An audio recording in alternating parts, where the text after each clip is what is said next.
I do want to talk about holistic stuff with you because I had a hippie mom, and my experience with holistic stuff was as a kid, whatever ailment I had, I would get a dropper of what just tasted to me like awful alcohol under my tongue, and I'd be told like this is going to you're now cured or we've taken care of it. And to me, none of that did anything when I would get the little dropper of alcohol under the tongue. And then when I became an adult, I went to medicine for solutions. I would take a pill and feel something immediately happen within my system. Now, I also became a drug addict and have been sober for quite a long time. And so I went down a bad road with medicine, which led to other substances. I'm not totally weary of pharma because I have a daughter with type 1 diabetes who is kept alive every day with insulin. But I also look around and see how many of my friends have overdosed on pills and see the carnage associated with it also. When you guys talk about holistic practices, what do you mean exactly? If I can go first, because they're excellent questions, excellent points. Some time ago, we worked for about 2 years with a pharmacist called Graham Atkinson. He became the red pill pharmacist, but again, he's been battered and taken some time out and stepped back from the limelight.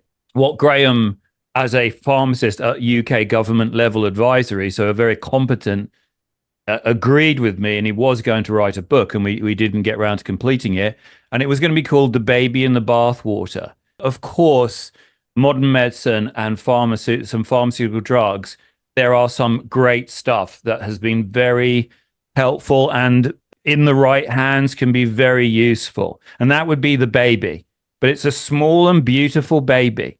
But the bathwater is more like a swimming pool, and if you are probably your listeners are mostly states based or Canada based, but wherever you are in the world right now, if you ask yourself in the last 50 years, has the people in your country gotten sicker or healthier? We all know the answer. Everybody knows the answer. They're way, way sicker. And who benefits? And we know it's the pharmaceutical industry is the biggest industry by far of all the industries put together, according to the Fortune 500s anyway. So yes, you then take insulin type 1. And yes, not that she's having porcine insulin, which is what they first discovered, the insulin of a pig. And that's a wonderful thing. Not that we should have ever got to being diabetic, but the synthetic insulin that they're now using is causing lots and lots of additional problems, usually. Now, when I work with people, type 1, and I haven't gotten people completely better with type 1, but I've heard of several if you catch it early. But on average, 90 to 95% less insulin is required.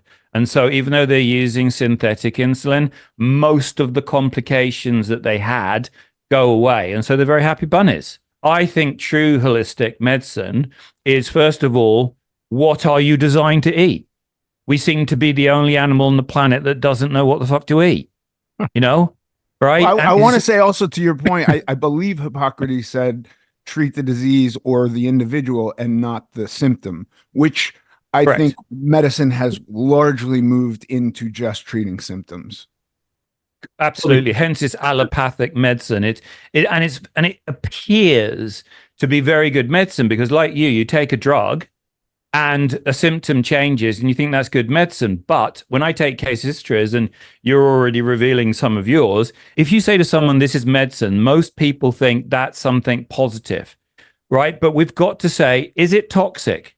Does it nurture? Does it nourish? Does it heal? And if a medicine makes a healthy man sick, it can't make a sick man healthy. And when we start introducing that philosophy again, now we've got something to work with and we can find out what's medicine and what's not.